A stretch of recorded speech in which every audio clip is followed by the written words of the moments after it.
Seventh class के सभी बच्चों को मेरा नमस्कार।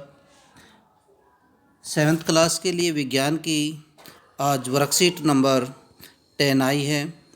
दिनांक 4 नवंबर, कक्षा 7 के लिए। बेटा आज जो लेसन हम पढ़ रहे हैं उस लेसन का जो बहुत ही अहम पार्ट है, प्रकाश संश्लेषण करने जा रहे हैं आज हम। आज का जो टॉपिक हमारा प्रकाश संश्लेषण है, फोटोसिंथेसिस है।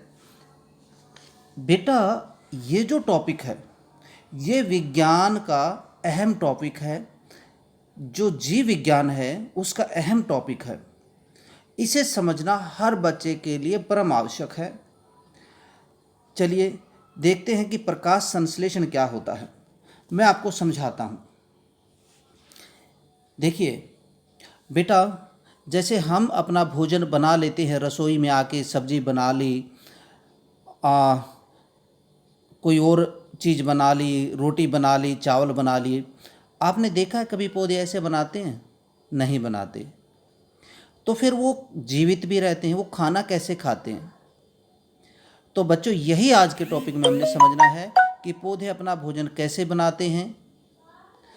तो जैसे हम तो रसोई में जाके अपना भोजन बना लेते हैं या चूल्हे पे अपना भोजन बना लेते हैं, तो पौधों का भोजन कैसे बनता होगा यह जानते हैं। प्यारे बच्चों, ये आप चित्र देख रहे हैं। इस चित्र में जो पत्ती है, सब पत्ती का खेल है भोजन बनाने में।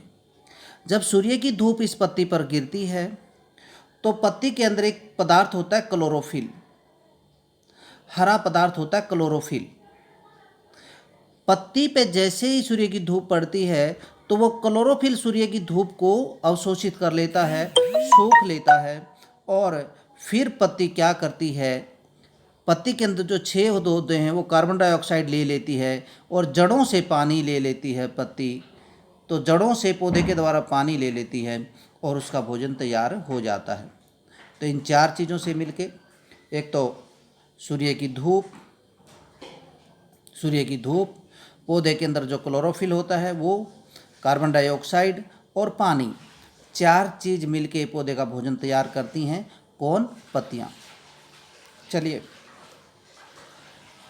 इस प्रकार से जो पौधे भोजन बनाते हैं उसे स्वपोषण कहते हैं, क्योंकि स्वयं भोजन बनाते हैं पौधे। पोषण की वह विधि जिसमें जीव अपना भोजन स्वयं तैयार करते हैं स्वपोषण कहलाता है। उदाहरण के लिए हमें हरे पादप यानी पौधे स्वपोषण करते हैं। पौधे ऐसा किस तरह करते हैं ये जानने की कोशिश करते हैं। बेटा जैसा कि मैंने बताया, पत्तियाँ पौधे के लिए भोजन बनाती हैं। तो दूसरे शब्दों में ये कहा जा सकता है कि पत्तियाँ पादप की खाद्य फैक्ट्री होती हैं, खाद्य फैक्ट्री जो भोजन बनाती हैं। पत्तियाँ पादप के लिए खाद्य फैक्ट्री होती हैं। पादपों में खाद्य का निर्माण पत्तियों में होता है, जैसा कि मैंने पहले बताया। आगे हम पढ़ रहे हैं बेटा कि पत्तियों में एक हरा वर्णक होता है। मैंने पहले भी आपको बता दिया है कि जिसे क्लोरोफिल कहते हैं। यह सूर्य के प्रकाश की ऊर्जा का संग्रहण यानी अवशोषण कर लेता है, उसे ग्रहण कर लेता है और पत्ते की सहायता करता है भोजन बनाने में। ठीक है, यह प्रक्रिया जिसके द्वारा हमें पादप क्लोरोफिल की सहायता से सूर्य के प्रकाश की उपस्थिति में कार्बन डाइऑक्साइड और जल से भोजन तैयार करते हैं, प्रकाश संश्लेषण कहलाता है। मैं इसको दूसरे रूप से परिभाषित कर सकता हूँ बेटा कि सूर्य की धूप में हरे पौधे कार्बन डाइऑक्साइड और पानी की उपस्थिति में भोजन बनाते हैं, तो इस प्रक्रिया को प्रकाश संश्लेषण कहते हैं। चार बातें आती है प्रकाश संश्लेषण में: सूर्य की धूप, हरी पत्तियाँ में क्लोरोफिल, सूर्य की धूप क्लोरोफिल और जड़ों से पानी, और पत्तों के छेदों से कार्बन डाइऑक्साइड। तो ये चार चीज़ों का होना परम आवश्यक है। प्रकाश संश्लेषण क्रिया तब पूरी होती है। आगे भी ये बताया गया है कि जो हवा से कार्बन डाइऑक्साइड पत्तियों की सतह पर जो छोटे छोटे छिद्र होते हैं उनके माध्यम से पत्तियों को कार्बन डाइऑक्साइड मिल जाती है। इन छोटे छोटे छिद्रों को स्टोमेटा कहते हैं, रंध्र कहते हैं, स्टोमेटा। इन छोटे छोटे, ये रंध्र का चित्र यहाँ पे दिखाया गया है। पत्ते के अंदर छोटे छोटे छिद्र होते हैं, वो ये देखो, थोड़ा मैं बड़ा करके आपको दिखा रहा हूँ। ये एक खुला रंध्र है प्यारे बच्चों। एक पत्ते के अंदर जो छेद होता है उसका चित्र दिखा रखा है। ये दो इसकी रक्षी कोशिकाएं होती हैं, एक ये रक्षी कोशिका है, एक ये रक्षी कोशिका है, और ये बीच में जो छेद है ये पूरा के पूरा मिला के छेद रंध्र कहलाता है, स्टोमेटा कहलाता है। अब हम चलते हैं, आपने ये चित्र देख ही लिया है। ये देखो पत्ते में क्लोरोफिल हो गया, सूर्य का प्रकाश हो गया,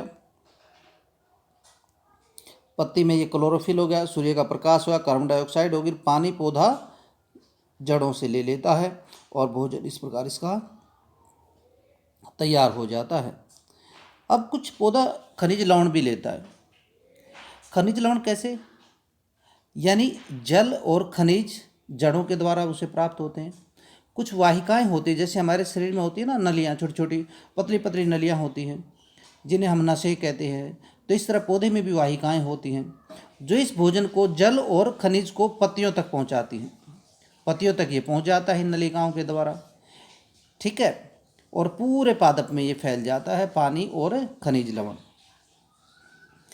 पत्तियों द्वारा सौर ऊर्जा संग्रहित की जाती है। ये बिल्कुल आपने अभी पढ़ा था कि पत्ती सौर ऊर्जा को अपने अंदर ग्रहण कर लेती है और पादप में खाद्य के रूप में संचित हो जाता है, ठीक है। अतः सूर्य सभी जीवित जीवों के लिए ऊर्जा का अंतिम स्रोत है। तो जो भी जीवित जीव हैं उन्हें ऊर्जा कहाँ से मिलती है? पौधों से, सूर्य से। सूर्य से ही पौधे ऊर्जा लेते हैं। हम भी ऊर्जा लेते हैं सूर्य से, कुछ पौधों से भी ऊर्जा लेते हैं हम। तो इस प्रकार से सूर्य सभी जीवित जीवों के लिए ऊर्जा का अंतिम स्रोत है। अब क्वेश्चंस पे आते हैं बच्चों इसके। पहला क्वेश्चन, प्रकाश संश्लेषण किसे कहते हैं? मैंने ये पहले भी बता दिया, मैं एक बार फिर बता दे रहा हूँ। सूर्य की प्रकाश की उपस्थिति में, सूर्य के प्रकाश में हरे पौधों द्वारा, जिसमें क्लोरोफिल होता है पत्तियों में, हरे पौधों द्वारा कार्बन डाइऑक्साइड गैस तथा जल की उपस्थिति में भोजन बनाना प्रकाश संश्लेषण कहलाता है। रंध्र क्या होते हैं बेटा? क्वेश्चन नंबर 2, रंध्र पौधे की पत्ती में पाए जाने वाले छिद्र रंध्र कहलाते हैं। अगला क्वेश्चन है तीसरा, सूर्य ऊर्जा का चरम स्रोत है, कैसे स्पष्ट करें? क्योंकि सूर्य से हर पौधा ऊर्जा प्राप्त करता है और हर जीव ऊर्जा प्राप्त करता है, इसलिए सूर्य ऊर्जा का चरम स्रोत है।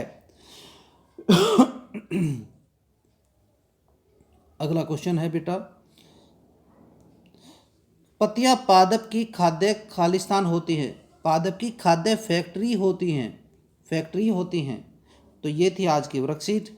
और जो हमें कोविड का संदेश आज मिल रहा है, मास्क पहन के रखें ताकि हम कोरोना से बचे रहें, पूरा परिवार बचा रहे, पूरा समाज बचा रहे और इस लड़ाई में हमें, कोरोना के विरुद्ध लड़ाई में हम जीत सके। धन्यवाद बेटा।